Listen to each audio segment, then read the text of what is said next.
Have you ever walked away from a conversation feeling confused, guilty, or somehow responsible for something you didn't even do? You replay it in your head. You try to figure out where things went wrong. And no matter how many times you go over it, something just doesn't add up. If that's ever happened to you, there's a good chance you've been on the receiving end of manipulation. So why do people manipulate in the first place? When you understand where manipulation comes from, two things happen. First, it stops working on you as well. And second, you stop taking it so personally. Manipulation gets thrown around a lot, but at its core it means one thing: influencing someone through indirect, deceptive, or exploitative means, usually to get a need met without ever having to ask for it directly.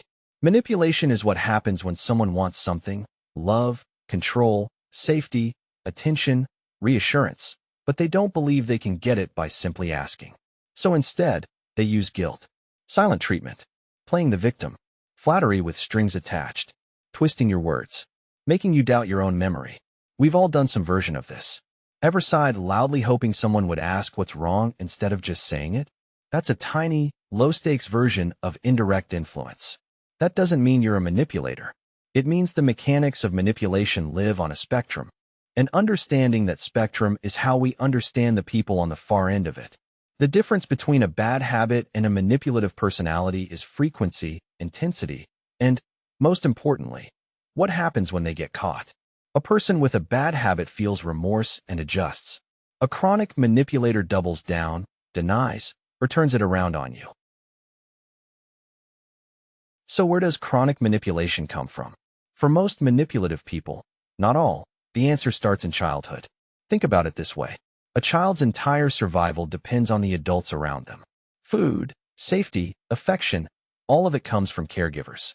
So what happens when a child learns that asking directly for what they need doesn't work? Or worse, that it gets punished? Maybe they grew up in a home where expressing a need got them mocked, or ignored, or where love was unpredictable, warm one day, cold the next, with no way to know which version of the parent was walking through the door. A child in that environment can't afford to give up on getting their needs met. So they adapt. They learn to get those needs met sideways. They learn that if they cry at the right moment, they get attention. If they act helpless, someone steps in. If they play one parent against the other, they gain a little control in a house where they otherwise have none. If they say what people want to hear, the room stays calm. For that child, manipulation was a survival strategy. And honestly, a pretty intelligent one, given the circumstances. That kid figured out how to extract safety from an unsafe environment. The problem is what happens next. That child grows up. They leave the unsafe environment. But the strategy comes with them, because it worked. And our brains don't easily let go of things that worked. So now you've got a 35-year-old using the emotional toolkit of a 7-year-old. They're guilt-tripping their partner because somewhere deep down, they still don't believe that saying, "I feel lonely, can we spend time together?" will actually work. Direct vulnerability feels dangerous to them. Being honest about a need feels like handing someone a weapon. This is what psychologists connect to insecure attachment. If a person learned early on that people are unreliable, that love can be withdrawn as punishment, that showing weakness gets exploited, then control starts to feel like the only safe option. And manipulation, at its root, is a grab for control, a way to quiet the terror of having none. So when you see someone manipulating, what you're often looking at is fear expressing itself sideways. Fear of abandonment shows up as jealousy and guilt trips. Fear of being unlovable shows up as constant testing. Fear of being powerless shows up as domination. Hurt people hurt people. Most of the time, they don't even see it clearly. Pain simply shaped the only tools they know how to use. What does the world actually look like from inside a manipulative mind? 3 things stand out. First, they often see relationships as transactions. If your early experience taught you that love is conditional, that affection gets given and withdrawn strategically, you grow up believing that's just what relationships are. Everyone's angling. Everyone's keeping score. So to them, manipulating is simply playing the game the way everyone secretly plays it. They genuinely struggle to imagine that some people give without a hidden invoice. Second, vulnerability feels like death. For someone whose openness was punished as a kid, Being emotionally exposed triggers the same alarm system as physical danger. So they never put their real self on the table. They manage you, steer you, stay 3 moves ahead, because the alternative, just being seen, feels unbearable. Third, many of them are not fully aware they're doing it. We imagine manipulators as chess masters, plotting every move. Some are, but many are running on autopilot, patterns so old and so practiced that they feel like personality. Ask them, and they'll describe themselves as the victim in most of their stories. The self-awareness just isn't there, because looking honestly at their own behavior would mean facing the pain underneath it. And that's the one thing the whole system was built to avoid. Does any of this excuse the behavior? No. Understanding why someone manipulates doesn't make the damage less real. Your confusion, your self-doubt, the trust that got broken, that all still counts.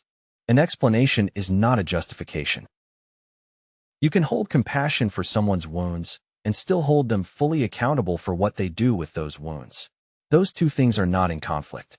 Adults are responsible for their patterns, especially once life has given them chances to see those patterns clearly. Compassion and accountability. You never have to choose just one. Most manipulation traces back to pain. Most, not all. There is a smaller group of people who manipulate simply because they can, because it entertains them, because watching someone squirm gives them something.